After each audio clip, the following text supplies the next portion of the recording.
Donc je vous ai proposé un Zoom où vous pouviez poser toutes vos questions. J'en ai coupé quelques extraits que je vais vous présenter maintenant. À l'origine, le thème de départ était la place de l'accompagnant auprès d'une victime de violence psychologique.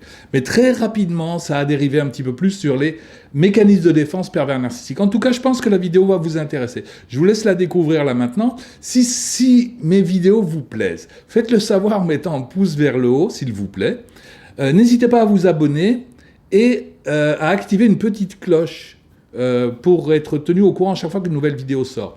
Aussi, j'avais avec Infinité créé un dossier Les pervers narcissiques. Enfin, Infinité a créé un dossier Les pervers narcissiques après m'avoir interviewé. Vous trouverez en lien en description. Si vous cliquez sur ce lien, vous pourrez lire gratuitement le dossier Les pervers narcissiques, qui est un des 3 dossiers que nous avons fait ensemble. Si vous souhaitez vous abonner à la revue Infinité, c'est-à-dire recevoir 4 numéros. Si vous utilisez un code que je vous ai noté, à ce moment-là, vous obtiendrez une réduction supplémentaire sur l'abonnement. Voilà, je vous laisse écouter le Zoom et je vous dis à bientôt. Au revoir. Jean-Charles, quand vous dites la place de l'accompagnant, c'est-à-dire c'est la personne qui va côtoyer la victime, entre guillemets, et qui va ne pas savoir ce qu'elle doit lui dire, c'est ça? Oui, c'est ça. Oui. Ok. Oui, parce que moi, quand j'ai fait la formation, mais vous l'avez vu, il y a un grand module, la place de l'accompagnant. Je pensais bien évidemment aux thérapeutes, mais pas seulement. Vous avez des personnes qui mettent en place des ateliers d'écriture à l'intention des victimes de violences psychologiques et qui ne sont pas forcément thérapeutes. D'accord? Donc, et vous avez parfois, c'est de la famille. La famille souhaite accompagner quelqu'un, mais ne savent pas comment s'y prendre. Nous commettons beaucoup d'erreurs. Par exemple, souvent on pose la question, comment aider quelqu'un qui est victime de violences psychologiques et comment arriver à le convaincre? J'avais une question lors du dernier... Comment arriver à le convaincre? C'est, entre guillemets, contre-productif. Plus vous allez chercher à convaincre une personne qu'elle n'est pas au bon endroit, plus elle risque de s'attacher à cette place-là. Vous voyez? C'est étonnant, hein? C'est un peu le jeu de la corde. Hein. Si vous tirez sur une corde, l'autre en face est tenté de tirer dans l'autre sens. Donc, le conseil que je donne aux particuliers qui savent qu'un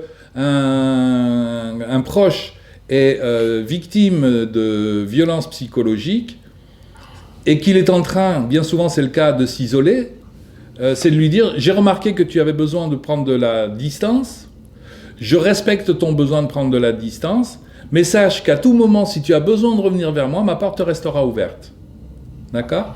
Donc c'est un message positif. C'est pas « tu devrais quitter cet autre ». Ça marche pas. Moi j'ai le cas aujourd'hui d'une petite jeune femme qui vient de se marier et son mari, avant le mariage, l'avait déjà frappée. Et là, non seulement il la disqualifie régulièrement, mais en plus, la dernière fois, il a failli l'étrangler. Wow. Et en fait, tous les gens autour d'elle lui disent « tu dois partir, tu dois le laisser ». Et bien évidemment, elle ne fait pas ça. Non. Elle dit non, il faut que vous compreniez, il est malheureux. Ouais. Et en fait, elle reste avec lui. Donc quand je parle des mécanismes de défense de la victime, je dis ce sont les mêmes mécanismes de défense que le pervers narcissique. Hein, comme disait Freud. Freud disait pervers et névrosés sont comme le positif et le négatif d'une même photo. Ils montrent la même chose et pourtant sont inverses.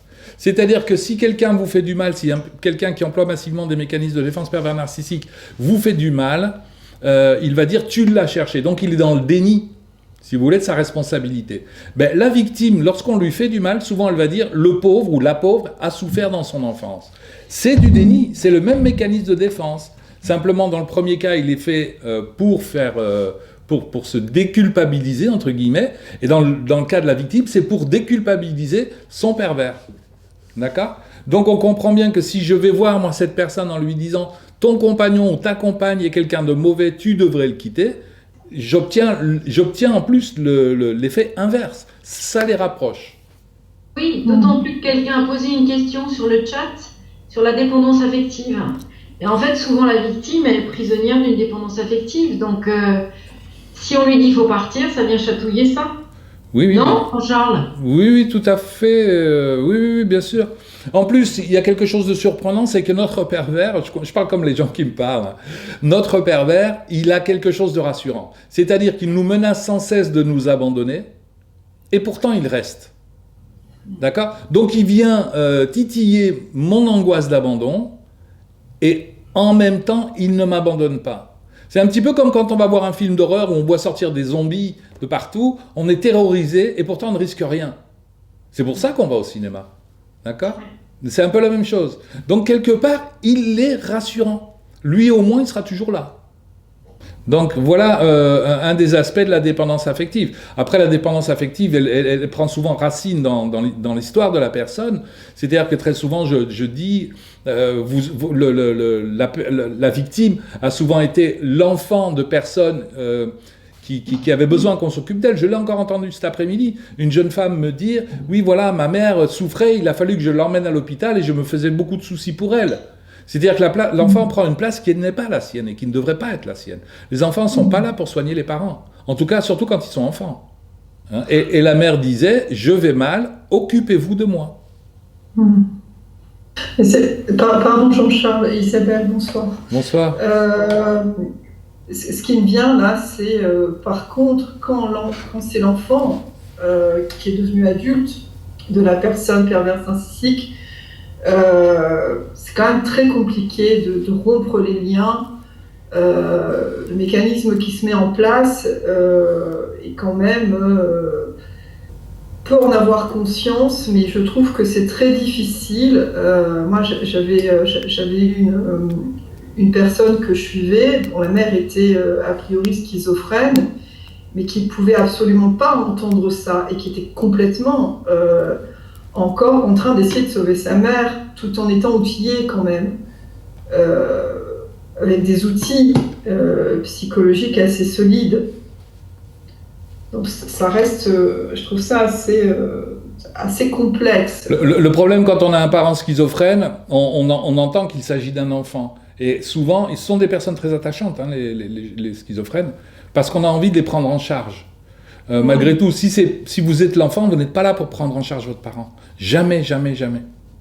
Vous pouvez faire un signalement, vous pouvez dire aux autorités « mon parent souffre, il faudrait s'occuper de lui ». D'accord, je ne dis pas qu'il ne faut rien faire. Mais à un moment donné, ça n'est pas à vous de le prendre en charge. Vous êtes mal placé pour ça. Et je ne sais pas si je peux faire le lien avec les religions. On entend dans les religions judéo-chrétiennes « tu honoreras ton père et ta mère ». Mais qu'est-ce que ça veut dire « tu honoreras ton père et ta mère » ? Moi, je sais que dans certains pays, ça rend des enfants hyper dépendants de leurs parents parce qu'ils se disent « oui, mais dans les écrits, il est dit « tu honoreras ton père et ta mère ». Moi, j'ai des enfants, mes enfants m'honoreraient en prenant soin d'eux, en devenant indépendants, en prenant du champ, vous voyez. Moi, je n'ai pas envie que mes enfants me prennent en charge. Alors peut-être qu'un jour j'en aurai... Alice Miller, elle l'avait nommé comme pédagogie noire, ça, hein, tu honoreras ton père et ta mère. Elle avait mis dans... Voilà, elle avait dit ça, c'est de la pédagogie noire. Voilà, c'est-à-dire ne pas respecter ce message. C'est de la pédagogie noire ou c'est de la pédagogie non comprise. Parce que ça a peut-être son intérêt. Et puis bon, c'était dit dans des sociétés, je veux dire, il y a 5000 ans quand même, hein, que c'était écrit, où effectivement, mais tu honoreras, ne dis pas tu prendras en charge, c'est tu feras honneur à tes parents. C'est pas la même chose. Moi, mes enfants, ils me font honneur en réussissant leur vie et en venant me voir comme ils le font une fois ou deux par an, mais pas plus, quoi. Enfin, pas plus, s'ils le veulent. Mais ils ne me doivent rien. En clair. Moi j'entends, je ressens aussi que le lien de l'affiliation est très très puissant. Bien sûr. Voilà. Bien sûr. Ouais. Et puis vous avez des parents qui en usent et qui en abusent. Alors comme il y a des thérapeutes qui sont là ce soir, moi j'ai envie de dire, ce que j'ai dit cet après-midi à une thérapeute, c'est quelque chose d'un peu paradoxal. Nous avons réussi dans nos vies le jour où nous ne servons plus à rien. Et ça c'est difficile à entendre. C'est très difficile. Un bon thérapeute, un jour, son patient lui dit « écoutez, moi je vous ai assez vu, je m'en vais ». Nos enfants, un jour, ils nous disent « Bon papa, maman, moi je t'aime, mais je vais faire ma vie ». Vous voyez, si vous êtes professeur ou instituteur, l'élève, le jour où il vous dit « c'est bon, j'ai compris, j'ai plus besoin de vous », donc vous ne servez plus à rien. Et à ce moment-là, on peut dire que vous avez réussi. Mais si vous vous identifiez à votre fonction, si vous dites « je suis un parent avant tout, je suis un thérapeute avant tout », à ce moment-là, vous risquez de maintenir votre enfant en dépendance et vous risquez de maintenir votre élève en dépendance en lui donnant, par exemple, en ne lui donnant pas suffisamment d'informations. Je ne sais pas si vous en avez eu comme ça des profs à l'école ou à l'université qui vous posent une question. Moi, je me rappelle d'un prof qui pose une question à la classe. Est-ce que vous savez ceci? Et puis, les gens, nous étions incapables de répondre et le prof ne nous a jamais donné l'information. Il jubilait à l'idée que nous ne sachions pas. D'accord? Donc, il jubilait à l'idée de... pervers, ça, ou pas? Qualifie comme tel, ouais. Pas forcément, non. Il ne faut pas tout mettre dans le... Alors, attendez. Moi, j'ai utilisé ce terme pervers narcissique il y a maintenant une douzaine d'années. C'était un terme qui était pratiquement pas connu.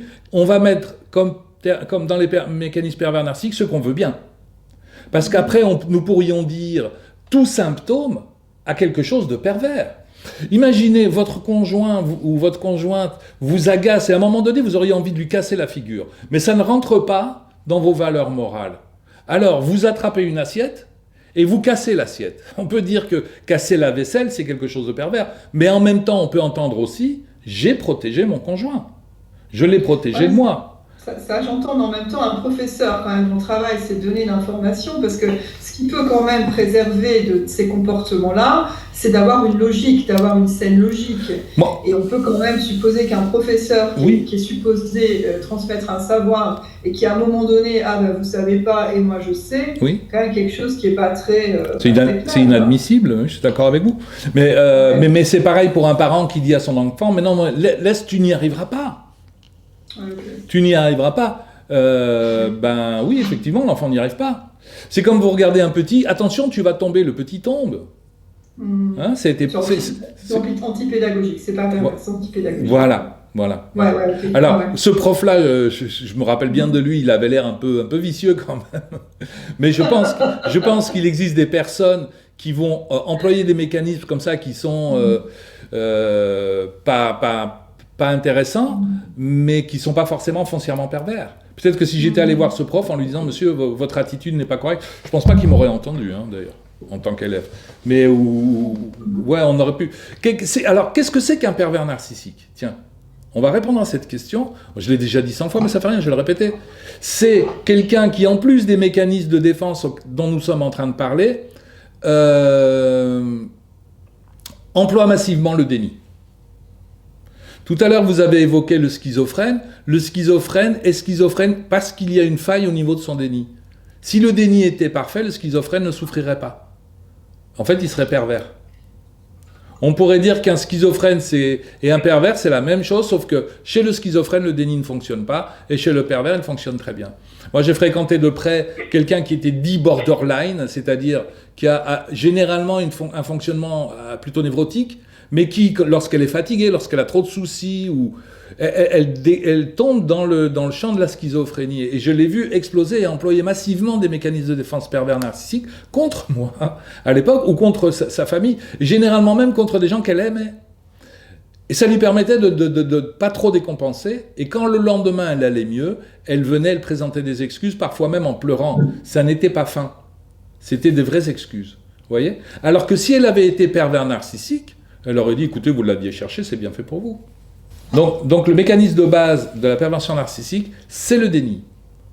C'est comme ça qu'on reconnaîtra un pervers narcissique d'un psychotique ou d'un borderline qui est en train de décompenser et qui emploie des mécanismes de défense qui sont franchement pervers narcissiques, identification projective, clivage de l'objet, tous ceux que j'ai déjà décrits, que je peux redécrire encore si vous en avez besoin ce soir.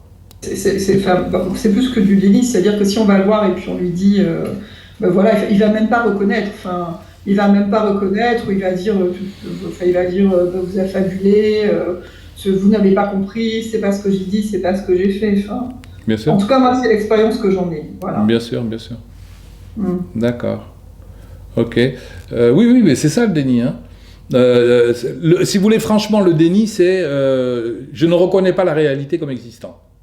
D'accord ? Okay. Donc vous êtes face à quelqu'un, ou vous êtes dans une foule et vous dites « je suis tout seul ». C'est comme une hallucination à l'envers, le vrai déni.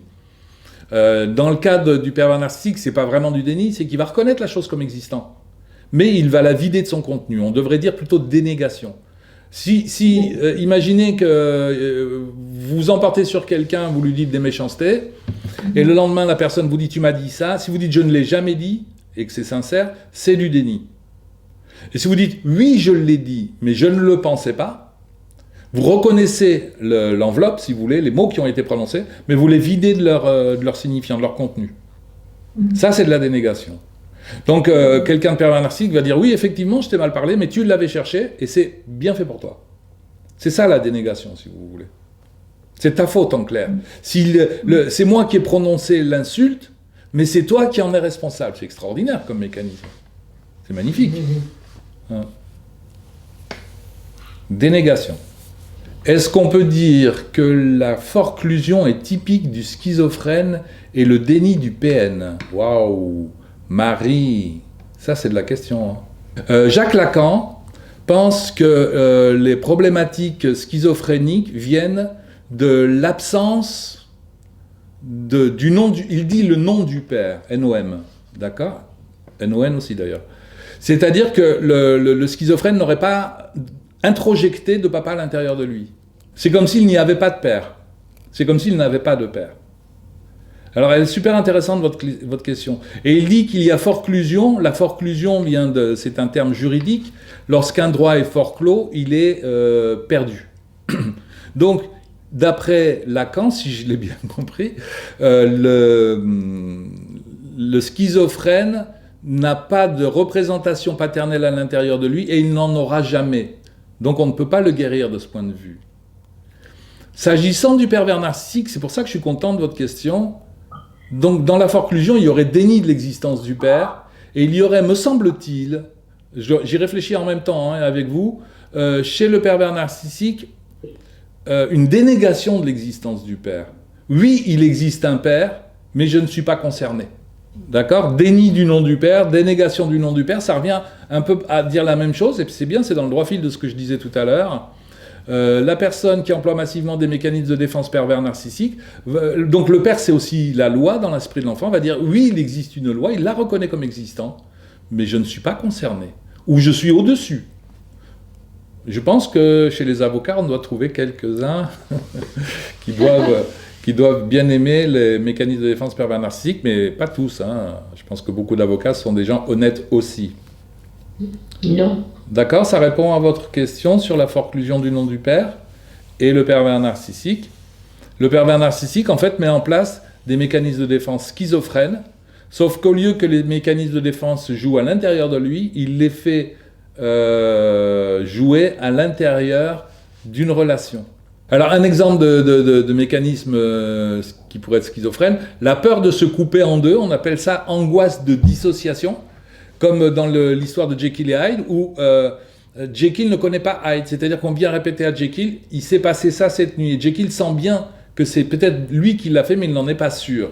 D'accord? Donc de là peut naître une angoisse de dissociation. Se pourrait-il que une part de moi aille faire des choses que moi je ne peux pas imaginer. La peur de se couper en deux. Et je retrouve dans les mécanismes de défense pervers narcissiques beaucoup de mécanismes de défense contre l'angoisse de dissociation. Comme par exemple le clivage de l'objet, c'est-à-dire je vais créer un moi, toi et moi ne faisons qu'un dans la fusion, et à l'intérieur de cette fusion, je vais dire je suis le bon docteur Jekyll et tu es le vilain Mr. Hyde. D'accord? Donc, les mécanismes de défense employés par les pervers narcissiques sont des mécanismes de défense schizophrènes qui, au lieu de se jouer à l'intérieur du sujet, vont se jouer à l'intérieur d'une relation. Alice, vous voulez poser une question? Oui, tout à fait. Je me demandais quelle est la meilleure manière de se positionner, de réagir face à ce déni quand on ne peut pas fuir. Mais on ne peut pas... comment réagir face au déni sans fuir? Ah ben oui, mais on ne peut pas toucher non plus. On peut pas. Oui, est-ce qu'il y a une autre solution? Parce que il faut qu'on garde sa propre santé mentale, parce qu'essayer de comprendre la manière dont il réagit, ça demande soi-même de penser comme le pervers, et ça génère des souffrances aussi. Donc, bien sûr. Comment garder une clarté d'esprit, une intégrité émotionnelle, si on ne peut pas fuir, est-ce qu'il y a une... Vous êtes où là, dans le champ du travail, dans le champ du couple, ou dans le champ du travail? D'accord, d'accord. Ok. Mais écoutez, le pervers narcissique n'a pas le pouvoir de faire ou de défaire la réalité comme il en a envie. Donc c'est vous possédez une vérité. D'accord? Et à un moment donné, je sais pas, parce que la question que vous êtes en train de me poser, c'est si vous dites le ciel est bleu, si moi je dis le ciel est rouge, comment est-ce que je peux garder mon intégrité psychique? Ben, comprendre que l'autre en face, et c'est tout l'intérêt des livres que j'écris, hein, comprendre les mécanismes de défense pervers narcissique. Bon, j'ai bien affaire effectivement à quelqu'un de pervers. D'accord. L'ayant compris, ça glisse. Ça glisse. Il vous dit le ciel est rouge, vous lui dites oui, bien sûr, oui, le ciel est rouge, mais vous savez que c'est non. Donc oui, effectivement, on va être... Voilà, vous dites oui, vous dites ah bon, d'accord, ok, oui. Vous rentrez pas dans le discours. Hein? J'entends beaucoup ça aussi, les personnes souffrent parce que quelqu'un va leur dire tu es bête, par exemple. Et la personne souffre en disant vous vous rendez compte, je suis bête. Et si je pose la question à la personne, mais vous pensez que vous êtes bête? Elle va dire non, alors pourquoi vous souffrez? Parce que je suis bête dans l'esprit de l'autre. C'est comme si, le pervers narcissique, c'est comme s'il créait un monde à part entière, quoi. Et dans ce monde-là, je suis bête, pas intelligent, pas beau, etc. Enfin, toutes les méchancetés qu'il va me dire. Il faut sortir de son monde. Sortez du monde de l'autre. Et... Sachant que pour entrer en lien, il prend la faille. Enfin, elle prend peu importe, mais elle rentre dans la faille. Bien sûr. Donc, oui, il a d'abord trouvé une faille, il vous met en danger. Donc là, on parle au travail, donc c'est certainement un chef de service ou un employeur. C'est-à-dire que si jamais vous lui dites, non mais là vous êtes en train de délirer, c'est du déni, peut-être qu'il risque de vous mettre dehors, peut-être que vous avez un crédit à payer, peut-être que vous ne pouvez pas vous permettre de perdre votre emploi, etc., etc., etc. Parce que tout à l'heure, vous m'avez parlé de dépendance affective. Ouais, il y a la dépendance affective, c'est important. Ça, effectivement, il faut faire un travail sur soi. Mais il y a la dépendance financière, qui est une sacrée dépendance. C'est là, on ne peut pas. Si c'est le mari ou si c'est la femme qui tient le cordon de la bourse et que vous n'avez pas d'argent, vous partez comment? D'accord? Donc, à un moment donné, comprendre que l'autre n'a pas le pouvoir de faire le monde à partir de sa parole et que beaucoup de pouvoir qu'ont les pervers narcissiques, c'est nous qui leur donnons. C'est pour ça que, et j'en reviens à mon propos, c'est pour ça que je trouve beaucoup plus intéressant de parler de la victime que de parler du pervers. Parce que la victime, on peut peut-être essayer de lui faire comprendre des choses sur elle. Il est nécessaire à un moment donné, je ne vais pas le dénier, le renier non plus. Il y a 12 ans, j'ai écrit ce livre, Les pervers narcissiques, donc je ne renie pas. Et c'était bien. Mais à mon avis, le travail n'est pas achevé. Le travail, c'est quelle est la place de la victime et comment est-ce qu'elle fonctionne, c'est beaucoup plus intéressant. Ne permettez pas à l'autre de vous faire ou de vous défaire par sa parole. Quand c'est la parole du biberon, par exemple, dans le cadre de l'enfant, mais effectivement, cette question de la victime, elle est fondamentale. Bien sûr. Parce qu'on a fait les victimes de toute façon, en général. Tout à fait. Est-ce que je peux intervenir? Oui, bien volontiers, Célina. Moi, ce que je voulais partager, j'aimerais avoir votre point de vue, c'est que donc, mon fils a 16 ans. Et ce qui nous aide beaucoup actuellement avec mon fils par rapport à son papa, c'est d'identifier le triangle de Karpman, en fait, pour pouvoir en sortir et ne pas être piégé dans le rôle qu'il projette sur nous, en fait. Bien sûr. Et ça, franchement, ça change la donne. Complètement. Actuellement, dans ce qu'on vit actuellement avec mon fils, je parle dans ce moment, je ne vais pas dire que c'est magique, mais actuellement avec mon fils, avec ce qu'on traverse avec cet homme, le triangle de Karpman, je trouve que c'est un vrai outil pour nous et une vraie révélation. Oui. Et je vois mon fils Dorian, tout de suite il capte en fait dans quel rôle son père se met, ce qui est projeté sur lui, dans quel rôle il le met, et du coup, hop, tout de suite il en sort, il revient à sa propre mesure, et en fait il se colle pas au rôle que son père projette sur lui. Bien sûr. Voilà, donc j'avais envie de partager ça. Parce que je vous en remercie. Donc là, vous parlez de l'analyse transactionnelle, et dans l'analyse transactionnelle, on va se voir soit comme un enfant, soit comme un parent, soit comme un adulte. Et c'est magnifique ce que vous faites, c'est que... alors le triangle de Karpman, c'est à un moment donné, je vais vouloir vous sauver, d'accord? Donc je suis un sauveur, par exemple. Et puis vous allez me dire, oh, mais non, mais je ne suis pas d'accord. À ce moment-là, je vais me trouver victime. Non, à ce moment-là, je vais me mettre en colère quand même, tu pourrais écouter mes conseils. Oui. Et vous allez vous révolter.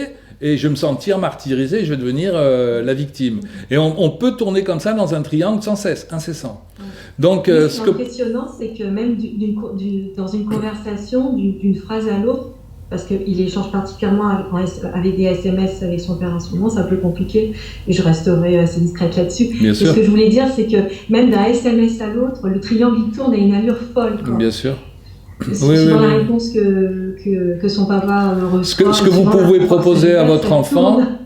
pouvez proposer à votre enfant, c'est de regarder, il y a des très belles vidéos sur YouTube sur la compréhension de l'analyse transactionnelle.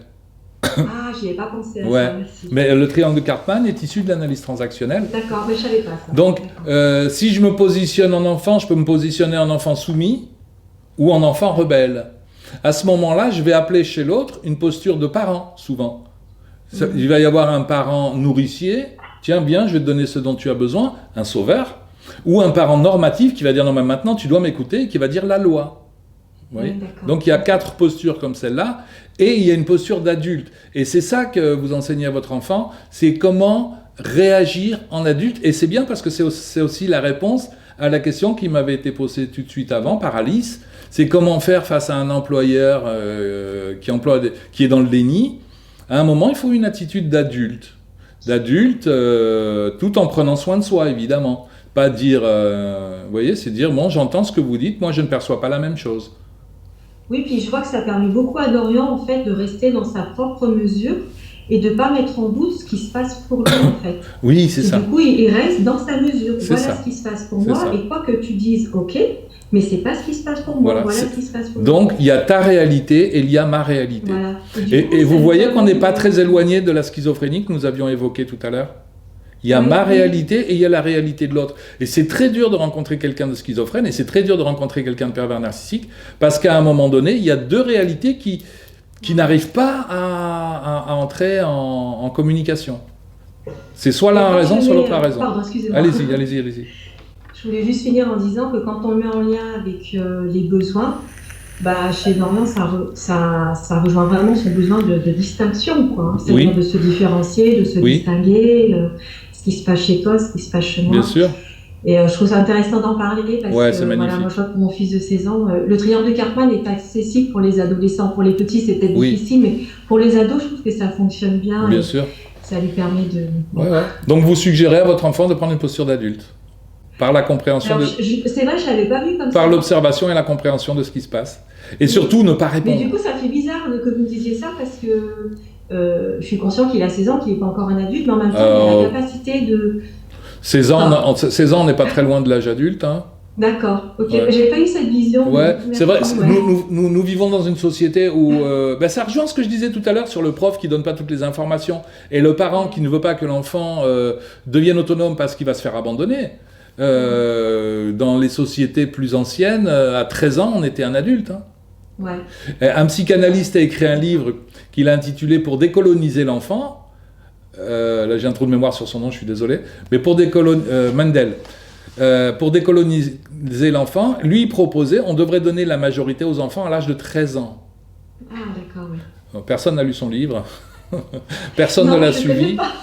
Ben ouais, non, mais personne, je vous rassure, il n'a pas été suivi, mais c'est dommage parce que à 13 ans, on est un adulte. Ah oui. Ah ouais. Moi, je me souviens bien de moi quand mais non seulement ça, parce que je pense que j'ai dû régresser vers mes 18 ans. Je pense que j'étais encore plus adulte à 13-14 ans que je ne l'étais à 18 ans d'ailleurs.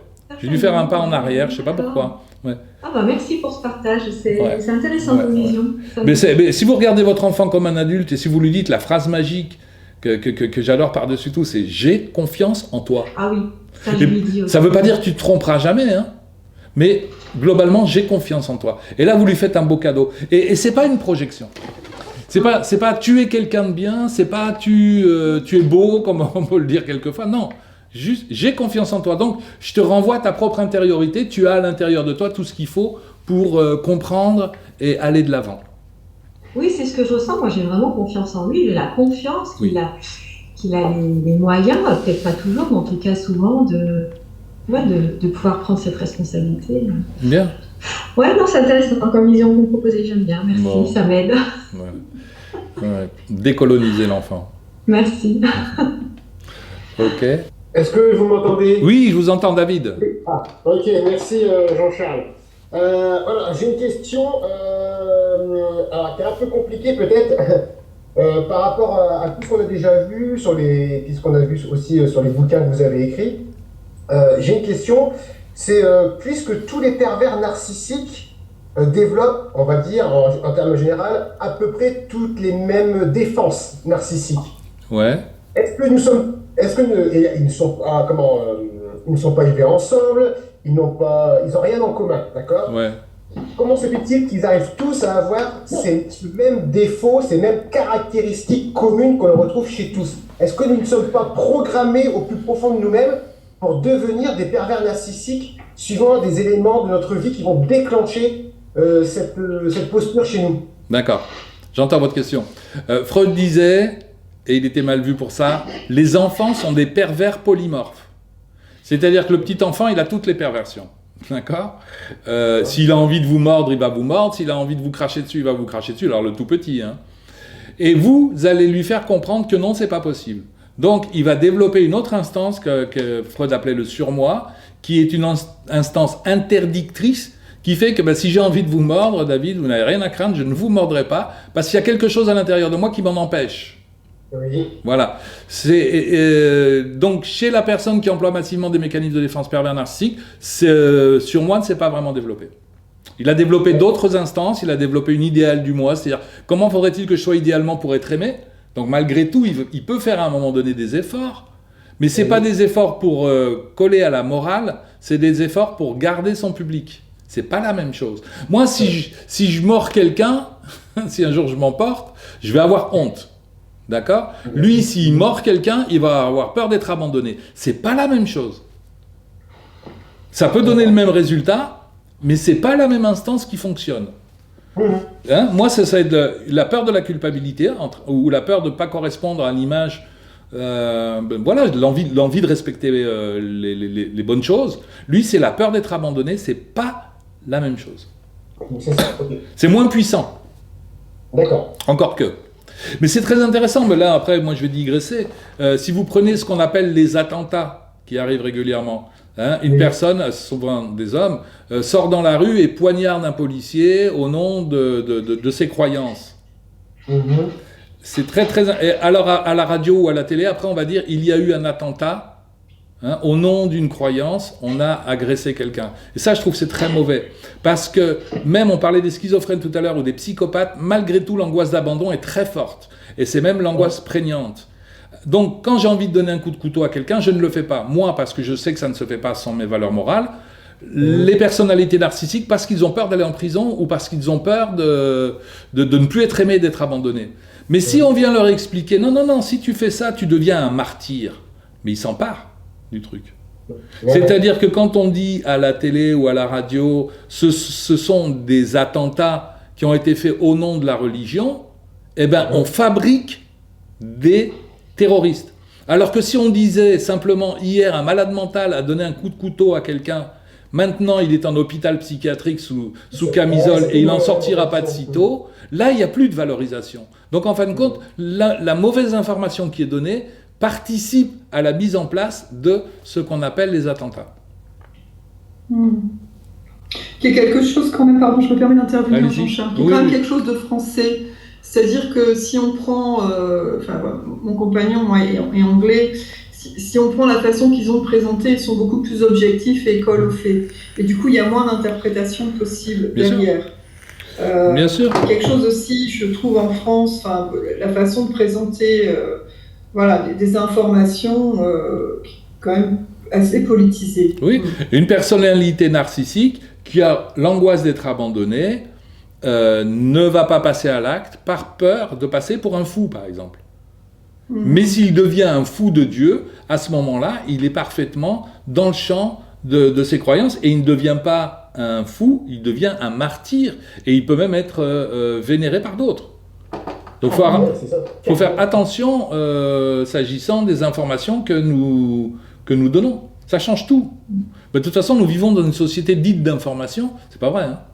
Mais en même temps, l'information, ça rejoint sur le déni dont nous parlions tout à l'heure, l'information prend le pas sur la réalité. Hein, l'autre est un terroriste parce que j'ai dit que c'est un terroriste, c'est un fou parce que j'ai dit que c'était un fou. Il suffit qu'à la télé, on dise c'est un fou, alors c'est un fou. Si on dit c'est un terroriste, c'est un terroriste. Ben non. Faire une remarque plutôt tout à l'heure à propos de la relation avec un pervers narcissique qui est par ailleurs un supérieur hiérarchique. J'ai vécu ça dans le cadre de mon travail, pas personnellement, mais des collègues se sont trouvés persécutés. Et c'est vrai que dans le cadre de l'administration, on a quand même le recours de déposer. Et en général, quand une personne dépose plainte, comme les pervers narcissiques agissent de la même façon avec tout le monde, avec beaucoup de personnes, d'autres personnes déposent plainte et ça permet d'avancer dans le cadre du travail. Quand c'est possible, oui. Alors donc je vous entends. Hein, c'est dans le cadre donc je crois que ça se passe à l'école. Effectivement, si vous portez plainte contre quelqu'un, on va commencer à l'avoir à l'œil. Voilà. Que ça marche ou que ça ne marche pas, de toute façon, on va l'avoir à l'œil, il va le savoir, et ça les terrorise. Mais croyez-moi que si c'est un patron, si vous travaillez dans un garage, il n'en a strictement rien à faire, et je ne sais pas auprès de qui vous pourriez aller porter plainte. Donc peut-être que ça fonctionne dans certaines administrations, parce que je reçois aussi beaucoup de gens qui travaillent dans des administrations et qui me disent « j'ai dénoncé mon supérieur et on ne m'écoute pas ». Et à ce moment-là, le supérieur redouble. « Ah, tu m'as dénoncé, maintenant tu vas voir de quel bois je me chauffe ». Mais si c'est possible dans votre entreprise, c'est très bien et j'en suis heureux pour vous. Donc c'est une bonne idée. Mais c'est à voir au cas par cas, hein, entreprise par entreprise. En tout cas, dans l'administration, dans l'école où vous travaillez. Moi, j'ai une question dans le temps du couple en post-relation PN. Oui. D'accord. En tant que victime, dans la toute fin du processus de deuil, donc de la relation, on a le sentiment qu'on a perdu quelque chose de notre personnalité. Bien sûr. Oui. Voilà. Donc, par exemple, des personnalités avant la relation pervers narcissique qui étaient les solaires, les joyeux, de percuter, d'être très vif d'esprit. Dans cette phase de deuil, en toute fin du travail de deuil, on a le sentiment que vraiment un ou plusieurs traits de personnalité sont bons. Est-ce que ça s'en va vraiment ou est-ce qu'on peut garder espoir que ça revienne avec peut-être un travail de critique ça va revenir. C'est assez angoissant. Ouais, je comprends. Ça va revenir. Il y a plusieurs processus qui se mettent en place. Quand on est avec quelqu'un qui emploie massivement des mécanismes de défense pervers narcissique, nous mettons en place, nous, des mécanismes réactionnels. Donc, on finit par devenir bizarre quand on est victime. Hein. Après la rupture, la plupart de ces mécanismes de défense disparaissent très rapidement. Hein. Quelquefois, il faut une nouvelle relation où on est un petit peu inquiet, puis à un moment donné, si on n'a pas une personnalité paranoïaque, il n'y a pas de raison, ces mécanismes de défense disparaissent. Ensuite, l'autre a projeté dans nous, et nous l'avons pris, bien souvent, sa propre dépression. Donc, ça, on peut l'avoir conservé et on peut se sentir dépressif encore un temps après la rupture. C'est le deuxième point. Ensuite, cet autre-là a cherché habilement nos failles et il a tapé dans nos failles. D'accord ? Donc, il a agrandi nos failles et il nous a rendus encore plus dépressifs. Donc, à la fin, on se retrouve avec notre propre dépression, une partie de sa dépression à lui et des failles qui ont été mises à mal. Je crois que ça vaut le coup de faire un travail thérapeutique et d'aller rencontrer nos failles. Dire, ouais, ok, j'ai telle faille, et alors ? Ça ne fait pas de moi quelqu'un d'inférieur ou de différent et tout. J'ai des failles, oui. Ça commence par la désidéalisation. Souvent, je le dis et je me répète un petit peu, le travail à faire, c'est désidéalisation de l'autre, et ça passe souvent par la désidéalisation de nos parents. Si nous avons idéalisé nos parents, ben voilà. On a transféré sur la personne qui nous a maltraités très souvent une idéalisation, parce que même dire le pauvre ou la pauvre, il est méchant, oui, mais c'est parce qu'il a souffert quand il était enfant, c'est une forme d'idéalisation. Idéalisation et déni. Donc il va falloir désidéaliser cet autre, il s'est mal comporté parce qu'il n'est pas capable de bien se comporter, et parce que c'est une sale personne, quoi, à un moment donné. Pas avoir peur de dire ce genre de choses, hein. Même si on lui souhaite... de trouver un chemin qui le rendra heureux un jour. C'est pas une malédiction qu'on pose là, mais à un moment donné, on reconnaît que cet autre a été malsain. Jean-Charles, pardon, je comprends pas en quoi c'est une sorte d'idéalisation, c'est de dire l'autre a été malheureux dans son enfance. Ben ouais. Je fais le lien. Des excuses. Parce que l'idéalisation s'accompagne d'une part de déni. Hein. Moi, j'ai idéalisé mes parents, et pour pouvoir idéaliser mes parents, il faut que je refuse de voir leurs défauts.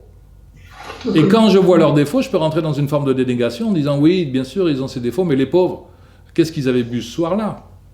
Parce que en ce moment, je rencontre quelqu'un qui est un enfant d'alcoolique. Hein, et il dit c'est pas de sa faute, il avait bu.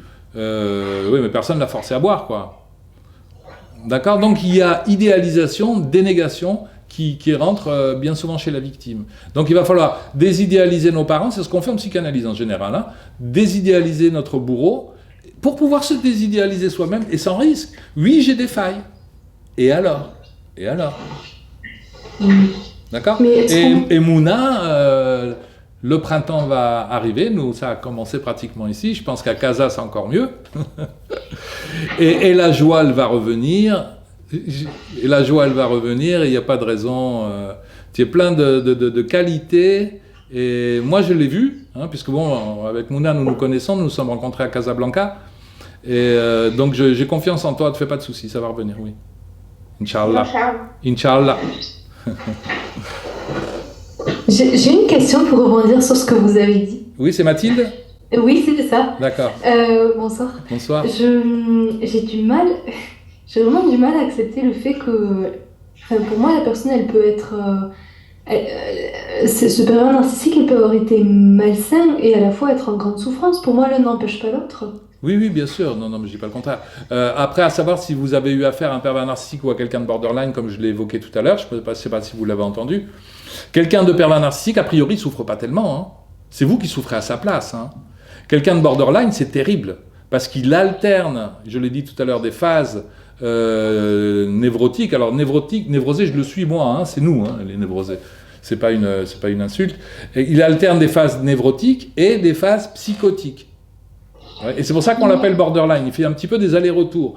Et lui, chez lui, bien sûr qu'on sent une souffrance terrible. Et c'est cette souffrance qu'il fait décompenser en psychose. Mais normalement, un pervers narcissique bien structuré dans sa perversion, non, il ne souffre pas. C'est toujours les autres autour de lui qui souffrent. Ouais. Mais après, j'ai du mal à le concevoir. C'est le fait que quelqu'un, même quand vous dites que cette personne ne peut pas ressentir d'amour. Alors, si vous voulez comprendre ce que c'est qu'un pervers narcissique, regardez un petit enfant de 2 ans. Est-ce qu'un enfant de 2 ans est capable d'amour? Oui. Est-ce que c'est le bel amour tel que nous le concevons, nous? Non.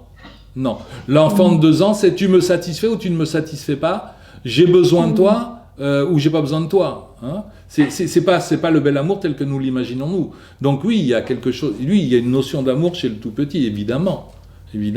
L'amour est là, mais il demande qu'à se développer. Aimer ses enfants, par exemple, c'est être content de les voir partir, même si on est triste. C'est être content de les voir réussir.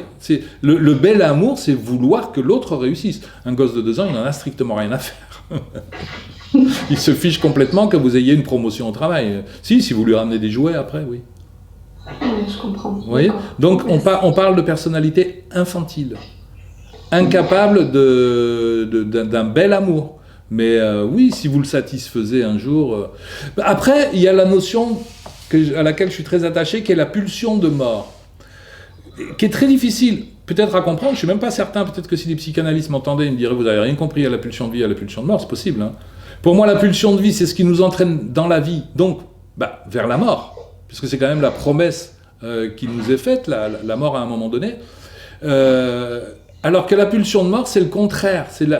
On devrait plutôt dire, à mon sens, pulsion de non-vie. C'est-à-dire, vous organisez un après-midi à la plage, votre pervers vient avec vous, et il va passer son temps à casser la joie. À dire, oui, t'as vu, mais il y a du sable partout, en plus il y a du vent, c'était pas une bonne idée, t'as prévu un pique-nique, puis ce pique-nique n'était pas tellement bon. Enfin, je sais pas si vous l'avez connu, ça, beaucoup l'ont connu hein, chez les victimes. Voilà. Oui. Et systématiquement, tout est cassé. C'est ça la pulsion de mort. C'est une pulsion de non-vie. On ne doit pas se réjouir. Et est-ce que l'absence de remise en question permanente, c'est aussi une... Je sais pas si c'est une pulsion de mort ou... Le fait de ne pas pouvoir se remettre en question ? Oui, à aucun moment. Ouais. Ben, c'est quoi le narcissisme? Le narcissisme, c'est la rencontre de l'image de soi. Alors, c'est pas forcément de la perversion. Faut faire attention. Il y a des gens qui sont très narcissiques et qui sont pas forcément pervers. Enfin, pas au sens de la perversion narcissique. Ils ont leur perversion à eux, mais qui est pas la même. Idéalement, je suis beau, magnifique. On ne peut pas revenir là-dessus, on ne peut pas le discuter. Et je disais à quelqu'un, vous êtes sage comme une image. D'accord? C'est-à-dire, on va faire mon portrait et on va l'embellir. On faisait ça à l'époque des rois. Hein.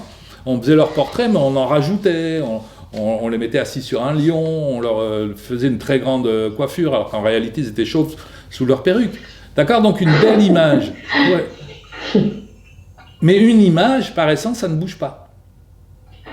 Une image, c'est sans vie. Une image, c'est quelque chose de mort. Est-ce que l'absence totale de remise en question, donc le fait de se percevoir comme quelque chose de parfait, comme une image figé, oui, comme une image. On ne peut pas, bien sûr. Alors que moi, dans mon travail en psychanalyse, j'ai sans cesse vous remettre en cause, sans cesse vous remettre en question, sans cesse dire oui, là vous avez une faille, et toujours finir ma phrase par et alors. Bienvenue au club, je dis souvent, pour rassurer un peu, parce que le but c'est pas de vous faire du mal, le but c'est de dire oui, mais c'est pas grave, c'est comme ça. C'est comme ça. Imaginez une toile, vous savez, sur laquelle on peint, la plus magnifique du monde, elle est parfaitement blanche, immaculée, c'est la perfection. Ok, pourquoi pas, moi je la mettrai pas dans mon salon. Hein. Et à un moment donné, vous allez faire une tache dessus, puis une deuxième tache, une troisième tache, vous voyez, et à la fin, ça s'appelle un tableau. Un tableau, c'est quoi sinon une suite de tâches? Je veux dire, vous êtes parfait dans votre imperfection. Magnifique. Ben oui. Vive nos défauts, enfin, tant qu'ils ne blessent pas notre entourage, ou qu'ils ne soient pas trop insupportables, mais nous sommes bourrés de défauts, et c'est ce qui nous donne cet aspect, c'est ce qui nous donne notre intérêt. Les gens qu'on aime, les gens que nous aimons, ils sont pleins de défauts souvent. Et leurs défauts, généralement, nous font sourire. Et c'est intéressant, d'ailleurs, si on s'intéresse aux travaux de Jung, Jung va dire « Les défauts que vous ne supportez pas chez l'autre sont ceux qu'on pourrait bien trouver à l'intérieur de vous. » Donc moi, quand je sens qu'il y a quelqu'un qui m'agace, je dis « Mince, qu'est-ce que j'ai à comprendre sur moi ?» Sauf si la personne est perverse, bien sûr. Oui. Ouais, mais peut-être qu'il fait résonner mon petit côté pervers, caché quelque part, qui aimerait bien s'exprimer et que je n'ose pas exprimer. Hein. Pourquoi pas? Mais, en tous les cas, moi, comme à un moment donné, je me suis posé la question, du coup, parce que je trouvais ça un petit peu compliqué, voilà, suivant assidûment ton travail, là, depuis quelques années, je m'étais dit, mais oui, mais comment savoir si la personne est borderline ou perverse? Et j'en suis arrivée à la conclusion que le pervers, il a comme d'abord... il ne montre pas du tout d'empathie quand l'autre souffre, mais il prend plaisir à voir l'autre souffrir. Et je me suis dit, ça, c'est peut-être mon indicateur. Enfin, tu vois, j'ai fait un raccourci comme ça, je me suis dit, c'est peut-être ça, quoi. Voilà. Ouais. Il y a quelque chose, et c'est assez troublant à comprendre, puisqu'il ne peut pas accéder au plaisir. Enfin, on voit bien, elle ne peut pas accéder au plaisir. Non. Donc, le plaisir de l'autre, le bonheur, l'accès à la vie, l'insupporte, l'irrite, c'est inacceptable. Donc, il a besoin de détruire. Mais dès qu'il détruit l'autre, elle commence à avoir du plaisir. Ouais, une satisfaction. Alors là, on a basculé dans ce qu'on devrait appeler sadique narcissique. Okay. Parce qu'on pourrait dire il y a un mécanisme, comme chez le borderline pervers narcissique, à un moment donné, c'est un mécanisme de survie. Et puis quand, je le disais tout à l'heure, mon borderline, il revient, après il se confond en excuses. Puis souvent, on a plein d'autodévalorisation. Hein. Ouais, je suis nul, tu as vu comment je t'ai parlé, jamais j'aurais pu, je suis pas un bon ami. Vous voyez, toutes ces choses qu'on peut entendre. Et vous, évidemment, si vous êtes quelqu'un de gentil, vous allez le rassurer. Non, mais c'est pas grave. Et donc là, on rentre déjà dans quelque chose de l'ordre de la dénégation. Mais à un borderline, si vous lui dites, ouais, oui, c'est grave quand même ce que tu m'as dit hier, il va redécompenser. Hein, donc on le protège. C'est ce qui est très très dur avec eux. Et puis on sent que ce sont des enfants. Mais bon, malgré tout, voilà comment on fait la différence. Je crois que quelqu'un a posé la question tout à l'heure entre borderline et pervers narcissique. C'est le déni, encore une fois, c'est le déni. Eh ben, je vous souhaite une bonne soirée et je vous dis à bientôt. Merci à vous aussi.